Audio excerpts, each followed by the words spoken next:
The U.S. labor force participation rate is at a 35-year low.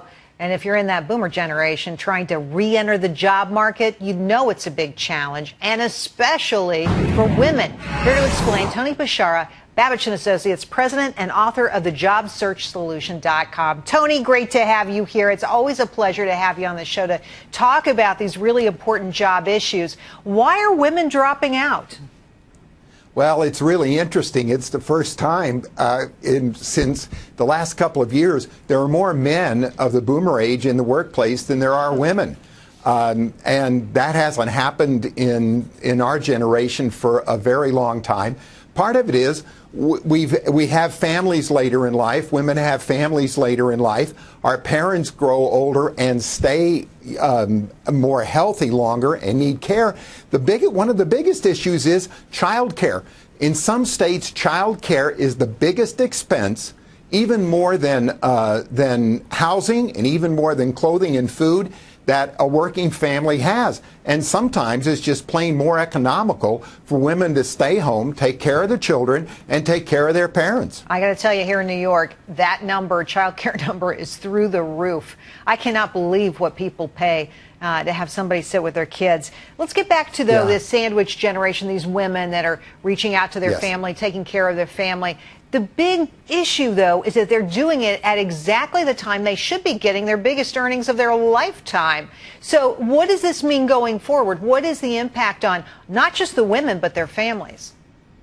Well, the impact is they've got to make a choice, and it's a really, really hard choice. It's not good for the economy at all. There are 1 million fewer of those women in the workforce than there were in 2009.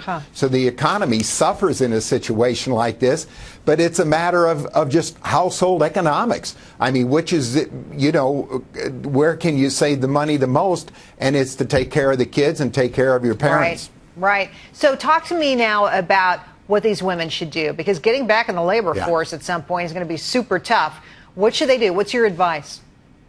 Well, it's first of all, recognize it's going to be hard. However, women have an advantage. First of all, they work harder than men. They work harder than men. Come on, we all know that. I mean, they do. Women have to work harder than men, and they always have. They're more flexible about the kinds of things that they've done before. They're healthier than men. So when women go in to sell themselves in the interview, hey, trump up the fact that they're focused, that they're more healthy than men, and the fact that they're willing to do a lot more flexible kinds of positions and therefore prove themselves a little bit more than men will. They don't have their ego wrapped up in their job as much as men do, and most employers know that, and they're willing to take that into account when they go to hire a woman. I think you've got a lot of those facts right. And when our largely male audience responds with the kinds of answers that I know they will, I'm going to send it all to you, Tony. Before you go, though, give us a little pep talk for women out there who might be trying to get back in the labor force. Okay. First of all, don't pay attention to all the stuff that you read. 1 million, 2 million, 4 million people get it there. You've got one person that needs one job. You've got to talk to a lot of employers. The biggest mistake that most people make is they send resumes instead of picking up the phone and calling people that might need them. And then be willing to maybe take part-time jobs or start out lower in the scale than you were before when you were in the workforce. If you're going to start over, you're usually going to have to take a couple of steps back, start at anything, and rebuild, and realize that you're going to have to do that. Rebuild. Tony, thank you. Good to see you. A pleasure. Always a pleasure. Thank you.